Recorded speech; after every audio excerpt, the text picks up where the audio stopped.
우리 앞뒤 좌우에 있는 분들과 이렇게 축복하도록 하겠습니다. 하나님께서 당신을 사용하십니다. 하나님께서 우리 한마음교회를 선하고 아름다운 뜻으로 사용하여 주시는 줄 믿습니다. 왼손잡이 에훗, 또 겁장이 기드온, 집안 배경이 좋지 않았던 입다, 성격이 급하고 조금은 부족했던 삼손, 조금은 부족해 보이는 사람들이었지만 하나님은 하나님의 뜻을 전하는 사람으로, 하나님의 회복과 치유를 전하는 사사로 사용하셨습니다.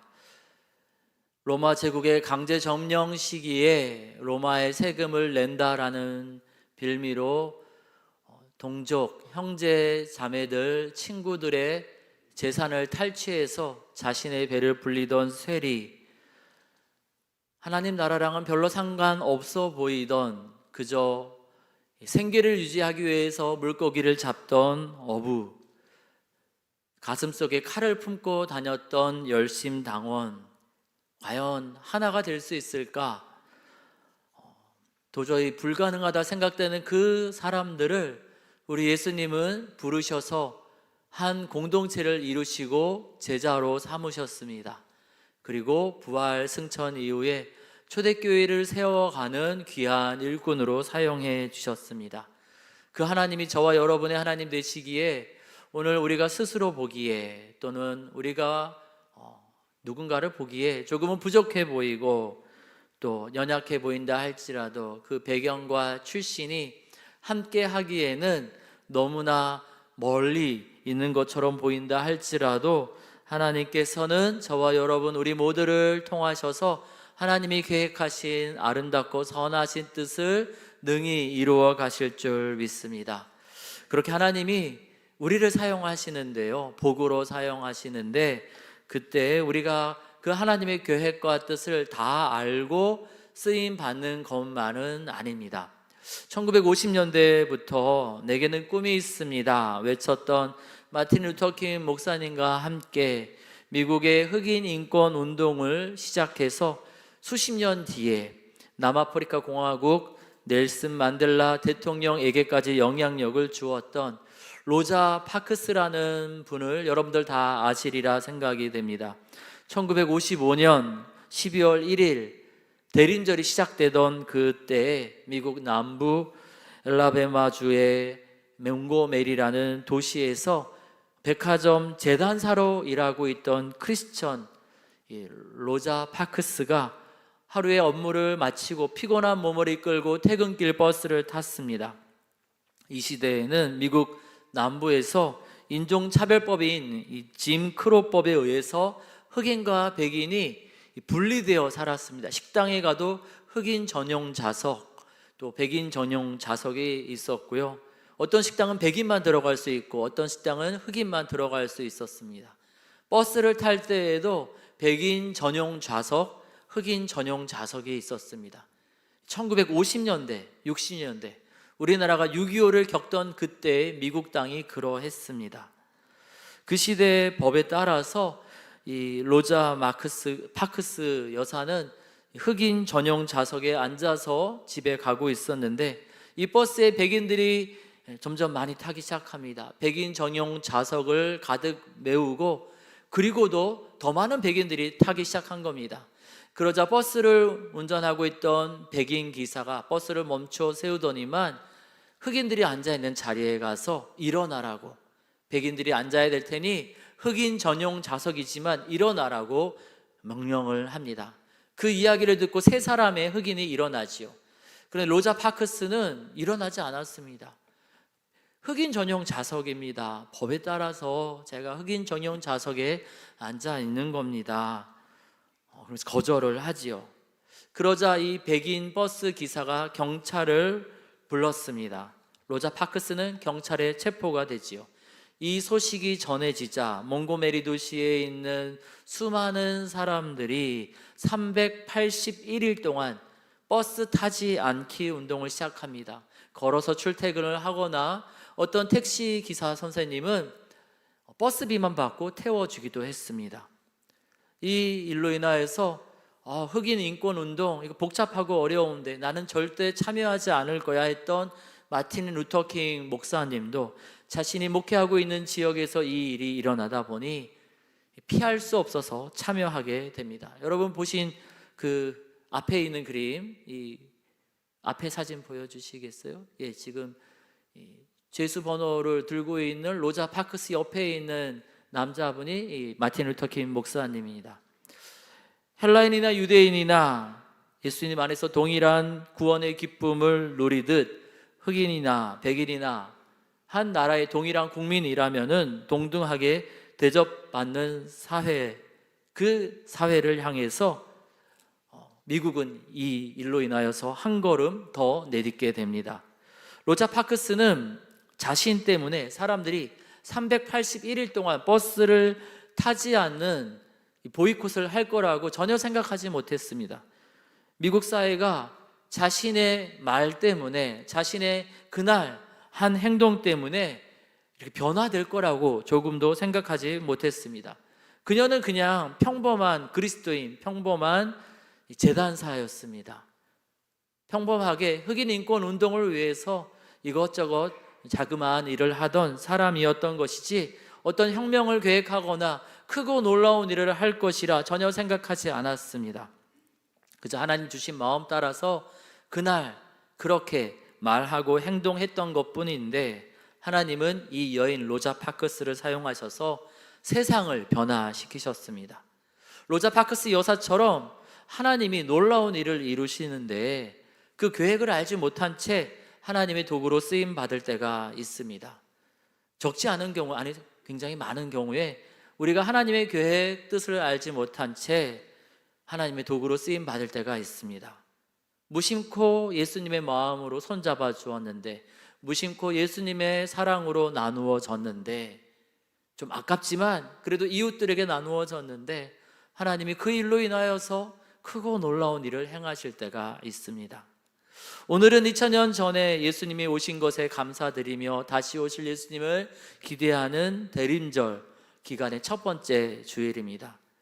이 대림절 기간에 여러분들 말씀 많이 보실 텐데요, 성경책 보시면 성경책이 예수님의 이야기로 가득 차 있다라는 것을 다시 확인하게 되실 겁니다. 창세기 1장에서 하나님이 천지 만물을 지으시는데 사람을 지을 때 이런 말씀을 하세요. 우리가 우리의 형상을 따라 사람을 짓자, 만들자. 복수로 나오거든요. 우리 이렇게 나옵니다. 하나님은 한 분이신데 그렇게 우리가 알고 있는데 사람을 만드실 때 우리라고 하는데 이 우리는 누구일까요? 요한복음 1장에서 여기에 대해서 잘 알려주고 있습니다. 성부 하나님, 말씀이신 성자 예수님, 성령께서 함께 사람을 짓는 과정 가운데 함께 하셨습니다. 지으셨으니까 고쳐주실 수 있고, 그러한 생명의 능력 되시는 우리 주님 예수님은, 부활의 능력 되시는 우리 주님 예수님은 저와 여러분을 살리시고 붙잡아 주시는 줄 믿습니다. 하나님은 세상을 아름답게 선하게 만드셨습니다만 인간의 범죄, 하나님 없이 하나님과 동등하게 되고 싶다라는 인간의 욕심과 야망 때문에 선악과를 따먹음으로 인간이 범죄하자 인간만 저주를 받은 것이 아니라, 고통을 받은 것이 아니라 땅까지 온 세상이 죄와 고통에 빠지게 됩니다. 이것을 너무 마음 아파하신 하나님 아버지께서는 이 문제를 해결하기 위해서 여자의 후손으로 아들 예수님을 보내셔서 우리 인간의 죄 문제를 완전히 해결하시겠다 계획하십니다. 그리고 그 구원 계획이 구체적으로 어떻게 이루어질지 구약 성경을 통해서 알려주시죠. 불뱀에 물린 사람들, 그 사람들에게 장대에 달린 놋뱀을 바라보면 다 낫게 될 것이라 미리 그렇게 모형으로 보여주십니다. 어떠한 죄를 지었든, 얼마나 큰 죄를 지었든 십자가에 달리신 예수님을, 그 예수님이 달리신 십자가가 바로 나를 향한 십자가임을, 나를 향한 사랑임을 믿을 때 우리의 죄 문제가 해결되는 것을 미리 그렇게 모형으로 보여주셨지요. 여자의 후손으로 오시는데 자칭 여자의 후손이라 이야기하는 사람들과 우리가 혼동하지 않도록 주님은 몇 가지 중요한 조건들, 다른 조건들을 덧붙여 주십니다. 다윗이 하나님께 성전을 드린다고 하였을 때 사무엘하 7장에 보니까 하나님께서 인류를 구원할 메시아 그리스도를 다윗의 씨로 보내겠다 약속하십니다. 이스라엘의 범죄로 온 나라가 심판을 앞두고 있을 때 하나님은 이사야 선지자를 통하여서 인류를 구원할 메시아 그리스도를 다윗의 집안에 보내겠다, 다윗의 아버지 이새를 언급하면서 이사야서 11장에서 약속하십니다. 심판 가운데 있는 이스라엘 백성을 위해서 함께 눈물 흘리며 기도했던 예레미야 선지자에게도 성령께서 감동을 주사 다시 한번 확실하게 말씀해 주시죠. 다윗에게 한 의로운 가지가 일으켜질 것이다. 그래서 온 인류의 죄 문제를 해결해 주실 것이다. 그렇게 하나님께서 구체적인 약속을 더하여 주십니다. 다윗의 자손이면 남자와 관계를 맺는다는 뜻인데, 다윗의 자손이면서 어떻게 여자의 후손, 남자 없이 태어나는 여자의 후손일 수 있을까요? 어떻게 한 사람에게서 이 하나님의 약속, 하나님의 계획이 성취될 수 있을까요? 남자 없이 성령으로 태어나되 법적으로 다윗의 자손으로 태어나면 그 조건이 완성됩니다. 법적으로는 다윗의 자손이고 생물학적으로는 여자의 후손으로 태어나면 되는 것이죠. 하나님은 그렇게 다윗의 자손으로, 여자의 후손으로 약속하신 예수님을 우리에게 이 땅 가운데 보내셨습니다. 다윗의 자손이 되려면 다윗의 자손과 결혼한 여인의 몸에서 태어나야 하고, 여자의 후손이 되려면 이 여인이 다윗의 자손과 동침하면 안 되는 것이죠. 그래서 요셉과 정혼한 마리아를 통하여서 약속을 한 이후에 동침하지 않은 상태인 마리아를 통해서 예수님을 이 땅에 보내십니다. 만일 요셉이 우리가 알고 있는 것처럼 마리아와 결혼하기로 약속하지 않고 예를 들어서 수리아나 우리아나 마르다나 이런 여자와 결혼하기로 정혼했다라면 성경 속 예수님 이름에 예수님 어머니의 이름은 바뀌었을 것입니다. 그만큼 중요한 역할을 하는 요셉은 정작 예수님께서 자신의 법적인 아들로 이 땅에 오시는 것에 대해서 잘 알지 못했습니다. 누가복음 1장에 보면은요, 사가랴와 엘리사벳에게 하나님께서 먼저 세례 요한을 보내시고 6개월 뒤에 마리아가 요셉과 결혼을 약속하자 이 마리아에게 찾아가셔서 하나님의 계획을 들려주시고 인류 역사상 단 한 번밖에 일어나지 않았던 기적을 이루어 가십니다. 그래서 아기 예수님이 이제 어머니 마리아의 뱃속에서 무럭무럭 자라서 저 사람 임신한 것 같은데 주변 사람들이 다 알아보게 되는 상황이 되었는데, 그때까지 요셉은 무슨 일이 진행되고 있는지 전혀 알지 못했습니다. 18절 마태복음 1장 18절 말씀 보니까요, 그의 어머니 마리아가 요셉과 약혼하고 동거하기 전에 성령으로 잉태된 것이 나타났더니 이렇게 기록되어 있는데요, 배가 불러서 사람들이 알아볼 수 있도록 드러났다라는 겁니다. 그제서야 안 것이죠. 몇 달이 지나야 사람들이 다 알 수 있도록 배가 부르겠습니까? 그때까지는 요셉이 몰랐습니다. 나는 같이 잠자지 않았는데 어떻게 나와 결혼을 약속한 마리아가 배가 저렇게 부르게 된 것일까? 그가 이해할 수 있는 생각, 그가 이해할 수 있는 방법으로는 결혼 약속은 나랑 했지만 또 다른 남자와 옳지 못한 행동을 한 것이 아니라면은 마리아가 배가 부를 수 없다, 이렇게 생각할 수밖에 없었겠지요. 모세의 율법에 따르면 그러한 사람은 돌로 쳐 죽이게 되어 있습니다. 근데 이 사실을 밝히지 않습니다. 의로운 사람이라, 착한 사람이라 조용히, 그저 조용하게 넘어가고자 합니다.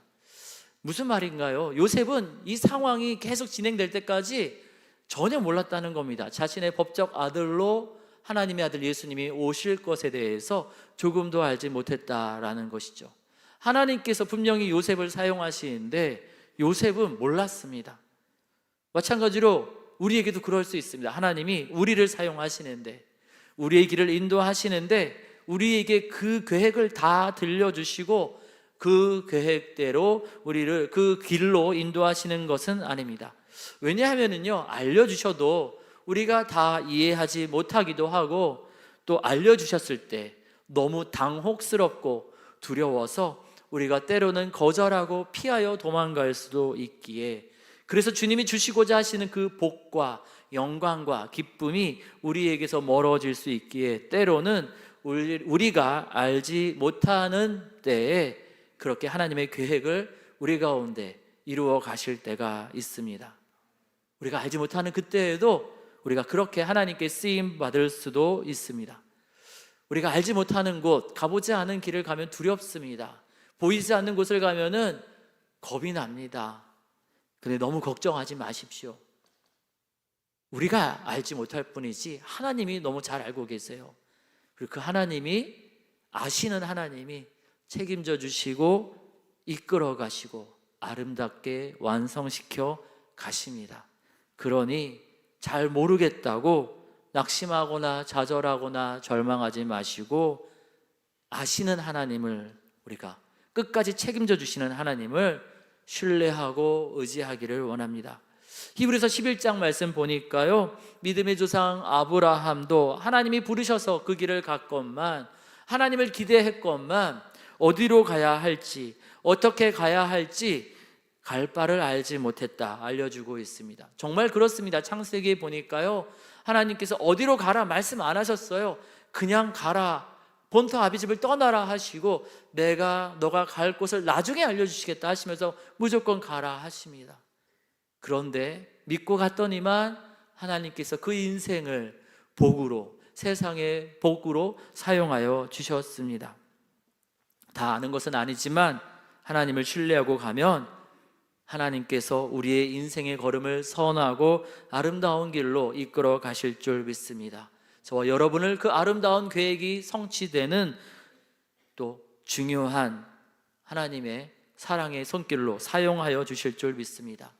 뒤늦게 알았어요. 그래서 요셉이 가만히 조용히 끊으려고 했을 때 하나님께서 사자를 보내셔서 알게 하시죠. 이 모든 일은 우연이 아니라 하나님의 계획 가운데 있음을 이사야 선지자의 예언을 인용하면서 알려주십니다.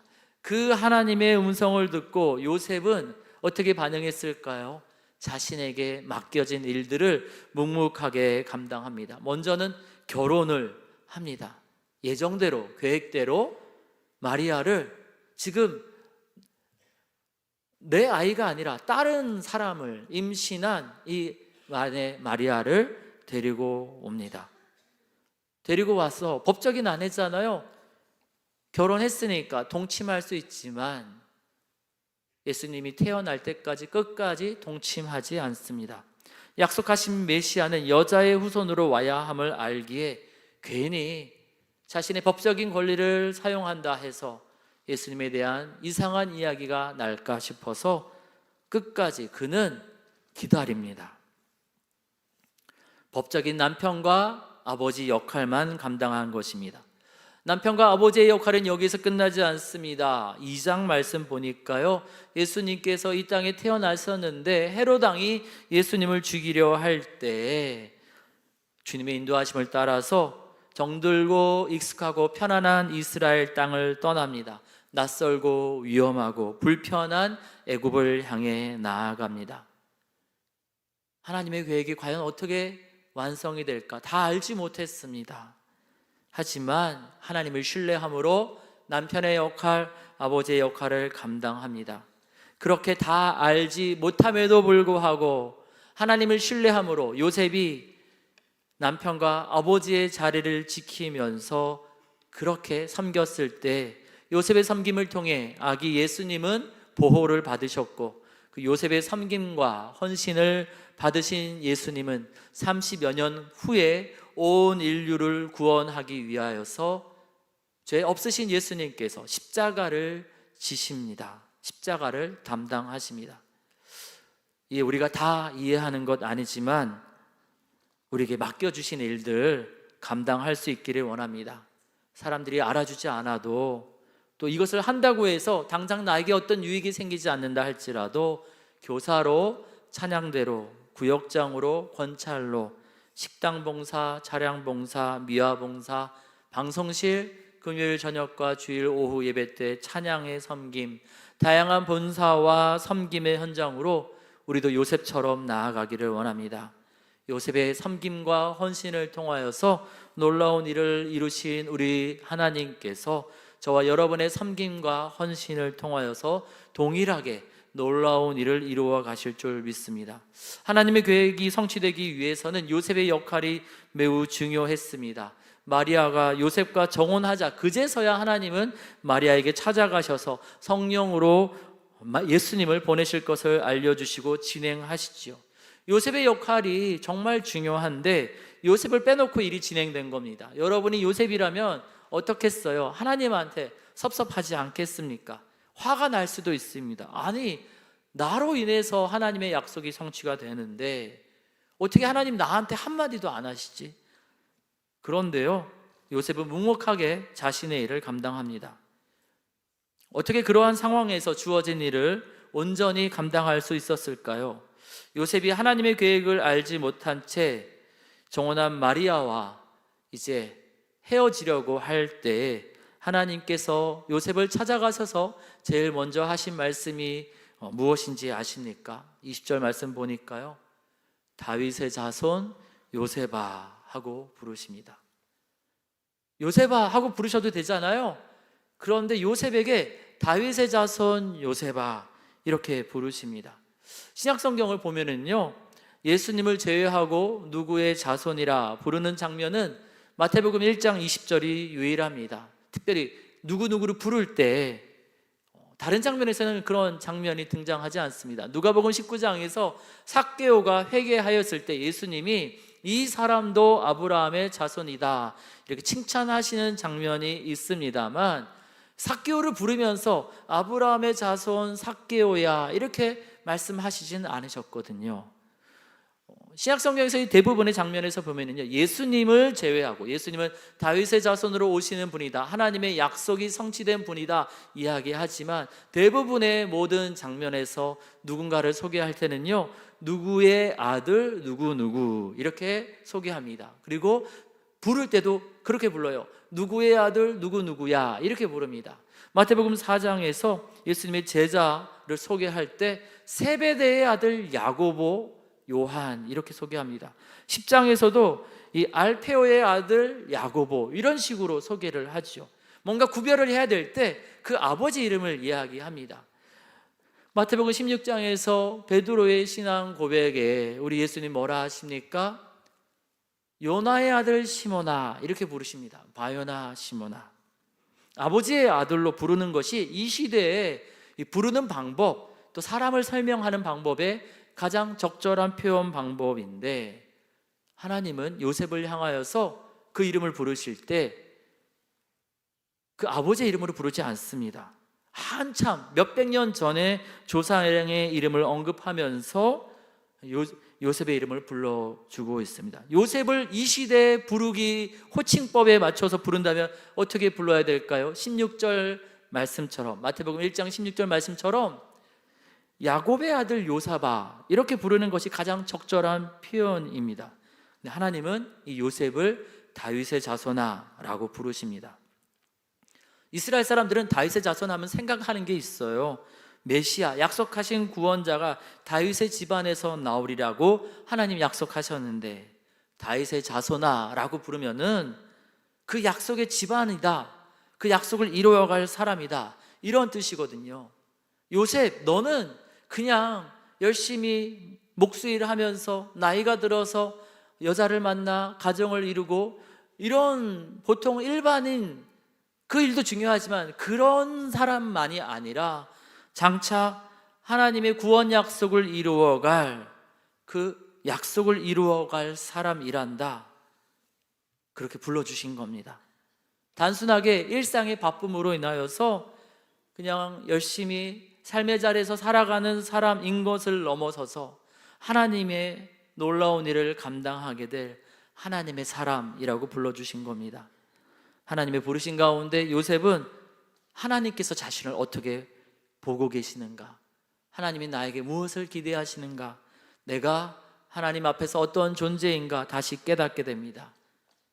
그래서 세상 사람들은 도저히 이해할 수 없는 일을 끝까지 감당하게 됩니다. 내 아이를 임신하지 않은 여인을 최선을 다해서 안전하게 지켜주고, 내 피가 단 한 방울도 들어가지 않은 아이, 그 아이를 헤롯의 위협으로부터 지켜주기 위해 자신의 목숨을 걸고 먼 이방 땅으로, 한 번도 가보지 않은 그 땅으로 도망갑니다. 명예도 버리고 체면도 버리고 자존심도 버리고 도망갑니다. 그렇게 하나님의 구원 사역의 한 장면을, 한 페이지를 완성해 갑니다. 저와 여러분에게도 각각의 이름이 있습니다.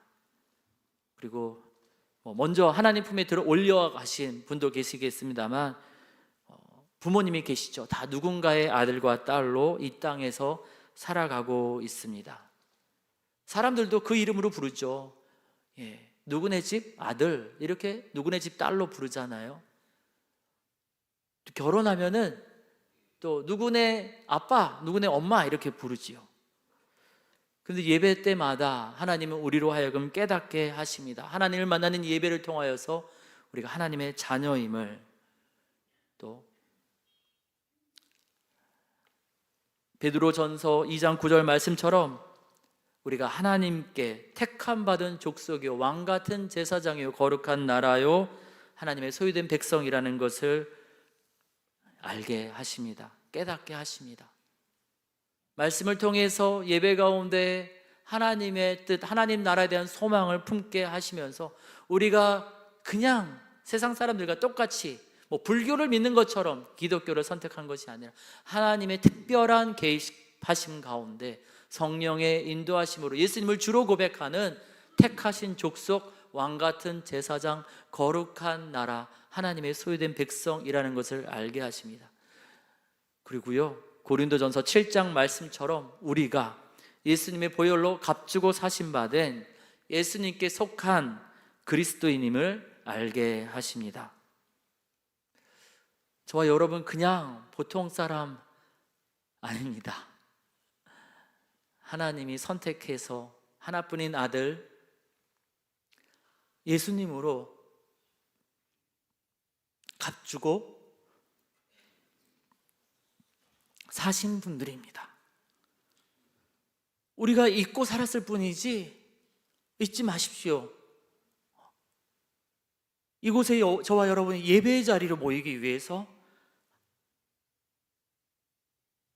하나님의 아들 예수님께서 높고 높은 보좌를 버리시고 낮고 낮은 이 땅에 오셔서 대신 죽으셨습니다.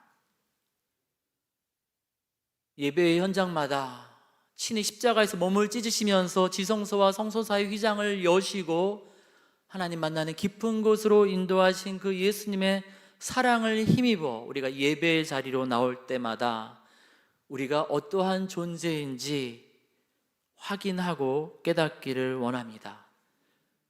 예배 현장에 올 때마다 요셉에게 다윗의 자손은 요셉아 부르시는 것처럼 우리를 예수님의 보혈로 값주고 사신받은 하나님의 아들과 딸들아 사랑으로 부르시는 하나님의 음성을 우리가 듣기를 원합니다.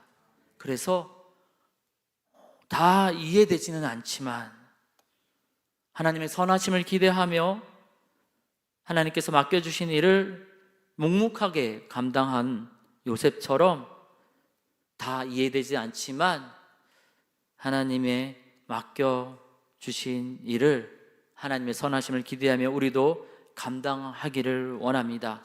그렇게 우리 삶의 자리에서, 섬김의 자리에서, 가정에서 주께서 우리에게 맡기신 일들 감당하며 나아갈 때 저와 여러분 우리의 섬김과 헌신을 통하여서 하나님의 선하시고 아름다운 뜻이 우리의 삶의 자리에 아름답게 성취될 줄 믿습니다. 우리 한마음교회를 통하여서 하나님의 선하고 아름다운 계획들이 이 땅 가운데 완성되어져 갈 줄 믿습니다. 기도하겠습니다. 우리를 그리스도 예수 안에서 하나님의 아들과 딸이라는 새로운 존재로 불러주시는 하나님 아버지, 대림절 첫 번째 주일을 맞이하여서 2000년 전 예수님께서 높고 높은 하늘 보좌를 버리시고 낮고 낮은 이 땅에 오시는 장면을 다시 보게 하여 주시니 감사합니다. 말씀이 육신이 되어 우리 가운데 거하시는 그때에 다 알지는 못했지만 그럼에도 불구하고 하나님을 신뢰함으로 하나님 앞에서 헌신과 섬김을 드렸던 요셉의 순종이 있었음을 보게 하시니 감사합니다. 야곱의 아들이 아니라 다윗의 자손이라 메시아의 약속을 이루어가는 하나님의 사람이라 요셉을 불러주셨던 것처럼 우리도 그냥 사람이 아니라 우리의 겉모습, 건강 상태, 우리를 향한 평판, 그 모든 것들이 어떠하든 상관없이 우리 각 사람을 예수님의 보혈로 값주고 사셔서 하나님의 자녀로, 그리스도인으로 불러주시니 감사합니다.